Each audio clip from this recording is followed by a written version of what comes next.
حضرت حذیفہ بن اسید غفاری رضی اللہ تعالی عنہ سے روایت ہے کہ جناب رسول اللہ صلی اللہ علیہ وسلم نے ہمیں جھانک کر دیکھا۔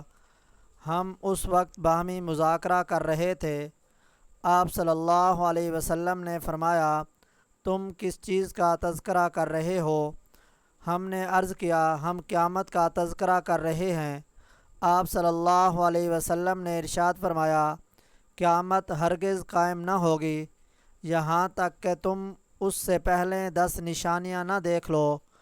چنانچہ آپ صلی اللہ علیہ وسلم نے ان کا اس طرح ذکر فرمایا: نمبر 1 دھواں، نمبر 2 دجال، نمبر 3 دابۃ الارض، نمبر 4 مغرب سے سورج کا طلوع ہونا، نمبر 5 عیسیٰ علیہ السلام کا نزول، نمبر 6 یاجوج ماجوج کا خروج، نمبر 7 3 خسف جن میں سے ایک مشرق میں، 8 نمبر دوسرا مغرب میں، 9 نمبر تیسرا جزیرہ عرب میں ہوگا، 10 نمبر نشانی سب سے آخر میں آگ ہوگی جو یمن سے نکل کر سرزمین محشر کی طرف دھکیل دی جائے گی۔